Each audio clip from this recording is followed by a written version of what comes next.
મીઠાને આવી રીતે હલાવતા જવાનું છે, જેથી કરી અંદર કાળી પોપડી હશે એ નીકળી જશે. હેલો એવરીવન, આજે આપણે નોનસ્ટિક તવાને કેવી રીતે સાફ કરવું એ વિડીયો શેર કરીશ. તો ચલો શરૂ કરીએ.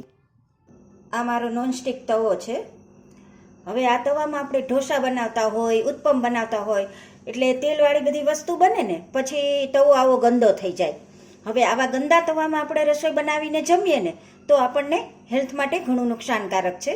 તો આજે આ તવો આપણે કેવી રીતે સાફ કરવો, ફક્ત 2 થી 3 મિનિટમાં એ વિડીયો હું તમારી સાથે શેર કરવાની છું. તો ચલો આપણે જરા પણ વાર કર્યા વગર વિડીયો સ્ટાર્ટ કરીએ. હવે આપણે તવાને ગેસ ઉપર ગરમ કરશું. ગરમ તમારે એકદમ થવા દેવાનો છે. ગરમ થશે ને એટલે આ બધું સાઈડનું નીકળી જશે. હવે આની સાથે હું તમને એક ટ્રીક પણ બતાવી રહી છું, જેથી કરી તમારો તવો એકદમ જલ્દીથી સાફ થઈ જશે. તવો ગરમ થઈ ગયો છે. હવે આપણે અંદર એડ કરીશું 1 ચમચી જેટલું મીઠું. મીઠું તમારે આવી રીતે ધાર ઉપર રાખી દેવાનું છે. આવી રીતે બધે મીઠાને સ્પ્રિંકલ કરી દેવાનું છે તમારે. હવે આપણે શું કરવાનું છે કે મીઠાને આવી રીતે ફેલાવવાનું છે. જેમ તવો ગરમ થશે એમ અંદરનો જે મેલ છે એ મીઠા સાથે નીકળી જશે.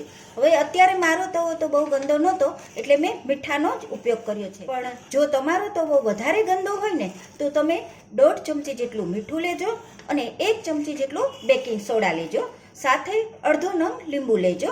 મીઠા અને સોડાને તમારે તવા ઉપર આવી રીતે રાખી દેવાનું છે અને પછી ફૂલ ગેસ ઉપર તમારે મીઠાને આવી રીતે હલાવતા જવાનું છે, જેથી કરી અંદર કાળી પોપડી હશે એ નીકળી જશે. તમે જોઈ શકો છો કે પોપડી નીકળી ગઈ છે.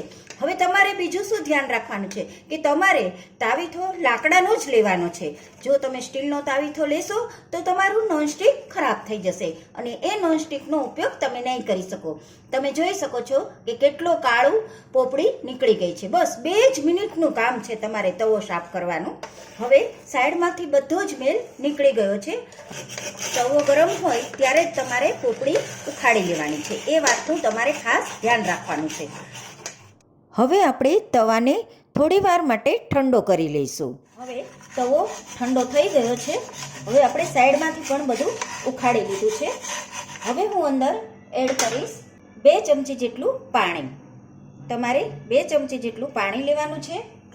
સાથે 1 ચમચી જેટલું વિમ લિક્વિડ લેવાનું છે. તમે કોઈ પણ લિક્વિડનો ઉપયોગ કરી શકો છો. હવે અંદર એડ કરીશ અડધો નંગ લીંબુનો રસ. જો તમારો તવો વધારે કાળો હોય તો તમે લીંબુનો રસ વધારે એડ કરી શકો છો, અથવા તો તમે 1/4 કપ જેટલો વિનેગરનો પણ ઉપયોગ કરી શકો છો. હવે આપણે એને ઘસી લઈશું. આવી રીતનું તમારે સ્કોચ બ્રાઇટ લેવાનું છે. તમારે સ્ટીલના વાયરનો ઉપયોગ નથી કરવાનો. આ વાતનું ધ્યાન રાખવાનું છે. બસ આવી રીતે તમારે તવાને ઘસી લેવાનું છે એટલે તમારો તવો એકદમ નવા જેવો થઈ જશે. જો તમને મારો આ વિડીયો પસંદ આવે ને તો જરૂરથી એક લાઇક આપજો અને મારી ચેનલમાં નવા હોય ને તો માય ડિયર ફ્રેન્ડ સબસ્ક્રાઈબ કરવાનું તો જરા પણ ન ભૂલશો. અને હા, મેં વોશિંગ મશીન કેવી રીતે સાફ કરવું, નળને કેવી રીતે સાફ કરવા, એ બધા જ વિડીયો મેં મારી ચેનલ પર મૂકેલા છે. હું તેની લિંક ડિસ્ક્રિપ્શન બોક્સમાં આપી દઈશ. ચેકઆઉટ કરી લેજો. જુઓ, આવી રીતે ઘસી લેવાનું છે. બસ કશું જ નથી. મીઠાથી મેલ કપાઈ જાય છે, સોડાથી પણ મેલ કપાઈ જાય છે. પણ જો તમારો તવો વધારે ગંદો હોય તો તમે સોડાનો પણ ઉપયોગ કરી શકો છો, મીઠાનો પણ ઉપયોગ કરી શકો છો. અત્યારે મેં ફક્ત મીઠું અને લીંબુ જ લીધું છે. જુઓ, સરસ રીતે ઘસાઈ ગયું છે અને મેલ પણ કેટલો નીકળ્યો તમે જોઈ શકો છો ને, કેટલો બધો મેલ નીકળ્યો. હવે આવા તવામાં આપણે રસોઈ બનાવાય નહીં, એ વાતનું તમારે ધ્યાન રાખવાનું છે. તવો સરસ ઘસાઈ ગયો છે. તમે જોઈ શકો છો કે સાઈડમાં કેટલો ગંદો હતો, બધું એકદમ સરસ સાફ થઈ ગયું ને. આવી રીતે તમારે તવાને સાફ કરવાનો છે.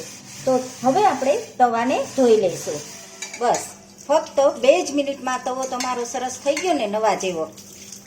બસ આવી રીતે તમારે તવાને સાફ કરવાનો છે. જોયું ફ્રેન્ડ્સ, મારો તવો કેટલો ગંદો હતો, એકદમ સાફ થઈ ગયો ને.